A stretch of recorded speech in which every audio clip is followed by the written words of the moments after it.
መጣና እንደዚህ አሉ፣ የሰው ልጅ አሉ፣ አቤት አሉ፣ አያቸው አሉ፣ ጅማት በላያቸው ላይ እንዲዘረጋ እዘዘው አሉ፣ እንዲያስረው።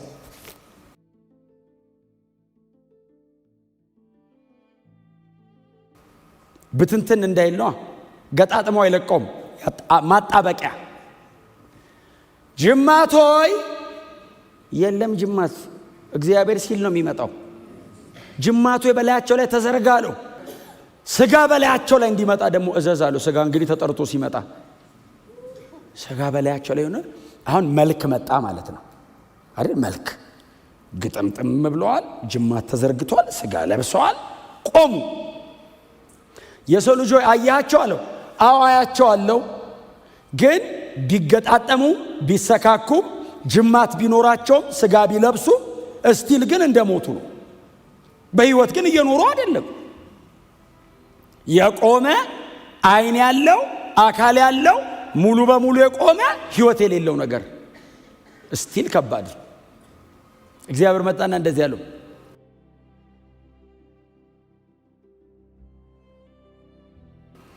በህይወት የሉም እንዴ አለው። አዎ እግዚአብሔር ያለው ገጣጠም ያቆማሉ አይደለም ያለው፣ በህይወት ይኖራሉ ነው ያለው። የደረቀ አጥንት ተበታትኖ በህይወት ይኖራሉ ነው ያለው። እስቲል ነገሩ ወደ ሙላት አልመጣም። ሁሉንም ነገር ጨርሷል እግዚአብሔር። የመጨረሻ የሚቀር ነገር አለ። በህይወት መኖር፣ በህይወት መስጠት፣ ሕያዋን ማረግ። በላውን ደግሞ አሁን ሸለቆ ውስጥ ነው ያለው፣ ሜዳ ላይ አይደለም ያለው፣ ሸለቆ ውስጥ ነው ያለው። ሸለቆ ውስጥ ቆመ። አዎ በየሜዳው አይደለም የሄደው ንፋስ። ለአራቱ ነፋሳት ትንቢት ተናገር። ሸለቆ ውስጥ ነው ያለው እሱ። ለአራቱም ነፋሳት ትንቢት ተናገር። ንፋስ እንዲመጣ ውስጣቸው እንዲገባና በህይወት እንዲኖሩ። ንፋስ በህይወት አያኖርም። ህይወት የሚሰጥ መንፈስ ነው።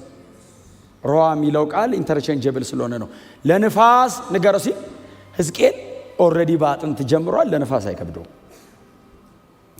ነፋስ ሆይ ከአራቱም ነፋሳት እየነፈስክና ወደ እነዚህ ሰዎች ውስጥ ግባ ብሎ ቆሞ ይጠብቋል።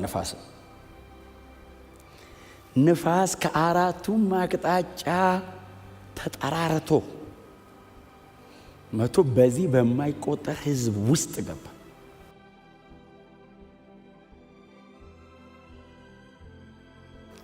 ሕያዋን ሆኑ። መጽሐፍ ሲናገር ሕያዋን ሆኑ ብቻ አይደለም አይደል? ታላቅ ሰራዊት ሆነው ቆሙ። ስቲል ራእይ ነው። ከዛ በኋላ እግዚአብሔር የሚናገረውን መልእክት ነገረው። አሁን ለህዝቤ ለእስራኤል እንዲህ በል፣ መቃብራችሁን እከፍታለሁ፣ በህይወት ትኖራላችሁ። እግዚአብሔር የአንድ ሰው አይደለም የአገር መቃብር ከፍታለሁ አለ እግዚአብሔር። እማወጣው አንድ ሰው አይደለም ህዝብ አወጣለሁ ከመቃብር አለ። በአንድ ቀን መቃብር ከፍቼ ኔሽን አወጣለሁ አለ እግዚአብሔር። ህዝብ በአንድ ጊዜ ከመቃብር አወጣለሁ። እግዚአብሔር እየተናገረ ያለው ወደ አባቶቻችሁ ምድር ትመለሳላችሁ ብቻ አይደለም።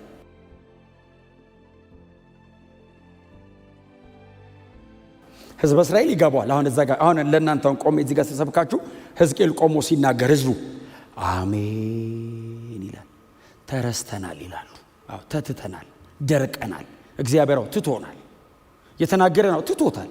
ኢየሩሳሌም ትፈርሳለች፣ ቤተ መቅደሱ ፈርሷል፣ ከተማው ተቃጥሏል። እግዚአብሔር ትቶናል። እግዚአብሔር ያለው እሱና ተትተናል ይላሉ፣ ደርቀናል ይላሉ፣ ሞተናል ይላሉ። እኔ እግዚአብሔር ግን የተናገርኩትን አደርጋለሁ አይደል የሚለው ሕዝቅኤል። ህዝቡ አሜን አዎ ብለን ነበር። ተትተናል ትላላችሁ ይላል የሠራዊት ጌታ እግዚአብሔር። አዎ ብለናል። ረስቶናል ብላችሁ አዎ ብለናል። እግዚአብሔር ግን እንደዚህ ይላል፣ ወደ አባቶቻችሁ ምድር እመልሳችኋለሁ። ይሄ ትንቢት ለእኔ ለኢትዮጵያዊው አሁን እዚህ ሀገር ላለለኛ ሲመጣ ይሄ ትንቢት እግዚአብሔር እየተናገረ ያለው ጂኦግራፊካሊ ከኢትዮጵያ ወደ ሆነ ሀገር ከሆነ ሀገር ወደ ኢትዮጵያ አመጣለሁ ወስዳለሁ እያለ እንዳልሆነ ግልጽ ነው።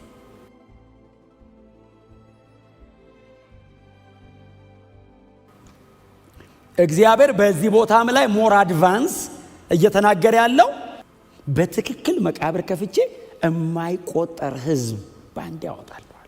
እግዚአብሔር መቃብር ከፍቶ ያውቃሉ። ከዛ በኋላ ይሄ ትንቢት ተፈጸመ ወይ? አዎ ተፈጸመ። ወደፊት ይፈጸማል ወይ? አዎ ደግሞ ይፈጸማል በቅርብ።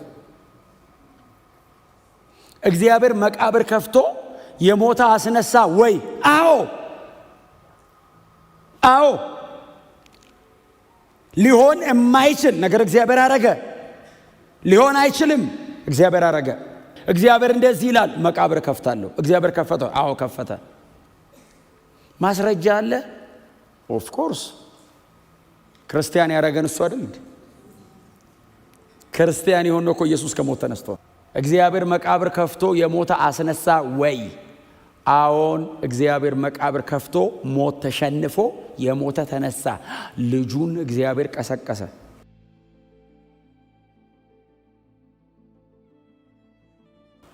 ሌሎች ከሞት የተነሱ ሰዎች አይደለም እያወራውላችሁ ያለሁት። ከሞት የተነሳ በሙሉ ተመልሶ ሞቷል። የኢየሱስ ትንሣኤ ግን ለሁላችን ሪፈረንስ ፖይንታችን ነው። እግዚአብሔር የሞት ያስነሳል። አዎ። በአገር ባንድ ያወጣል። አዎ። ምን ማስረጃ አለ? እግዚአብሔር ልጁን ኢየሱስ ክርስቶስን ከሞት አስነስቶታል። እንዴት አድርጎ ነው ያስነሳው? ሞት ድል ተነስቶ ኢየሱስ ላለመሞት። ታዲያ ሙሉ በሙሉ መቼ ነው የሚፈጸመው? በቅርብ ጌታችን ተመልሶ ሲመጣ ሙታን በሙሉ ይነሳል። ምንም ነገር ብትጠይቁ ምንም ቅርብ ነው። ምንም የሚጓጓለት የሚናፈቅ ቦታ የለም። እምንናፍቀው አንድ ሀገር አለን። እሱን በትንሣኤ አካል እንቀላቀለዋለን። ሕዝቅኤል እየተነበየልን ነው። እግዚአብሔር አደርጋለሁ ይላል። የእግዚአብሔር ቃላው ከተሐድሶ የዘለለ ነገር ነው። በሕዝቅኤል አፍ እየተነገረ ያለው ለእኔና ለእናንተ የተነገረ ትንቢት ነው። በፍጹም በህይወት ሊኖሩ የማይችሉ ቀጥሎ የማይገባቸውን ሰዎች እግዚአብሔር በህይወት እያኖረ ነው። መቃብር ከፍቶ የዘላለም ሞት ሰብሮ ከመቃብር አውጥቶ እግዚአብሔር የዘላለም ህይወት ሰጥቶ በእርግጥ እርሱ እግዚአብሔር ነው እያለን እንላለንም። ይህ ትንቢት ተፈጽሟል። በክርስቶስ ኢየሱስ ትንሣኤ ተፈጽሟል። ለእኛ የዘላለም ህይወት በመስጠት ተፈጽሟል። የትንሣኤ አካል በመስጠት ደግሞ ይፈጸማል። ተፈጽሟል።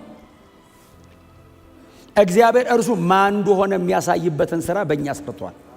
በልጁ ሞትና ትንሣኤ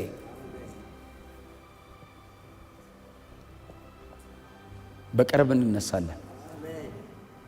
ተነስተናል፣ እንነሳለን። ውስጣችን ዘላለም ህይወት አለ።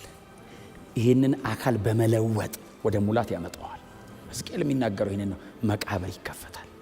ሕዝቅኤል የተናገረው ትንቢት የሚፈጸመው ጌታችን ኢየሱስ ክርስቶስ ዳግም ሲመጣ ይሄ ትንቢት ፉልፊል ያደርጋል። ኢየሱስ ዳግም ሲመጣ ሪል መቃብር ይከፈታል። የእግዚአብሔር አምላክነት ባይዘው አንዲናይብሊ ሊካድ በማይችል መንገድ ዓለም በሙሉ ተንበርክኮ የሚመሰክረው የትንሣኤ ቀን ነው። ፍጥረት በሙሉ እኛ ከመቃብር ወጥተን ስንሄድ የዛን ቀን ፍጥረት በሙሉ ይንበረከካል። እርሱ እግዚአብሔር አምላክ ነው። ክብር ለእግዚአብሔር ይሁን። የክርስቶስ ትንሣኤ ለሁላችን ከሞት ለመነሳታችን በእግዚአብሔር ፊት ለዘላለም ለመኖራችን ማረጋገጫ ዋስትናችን ነው።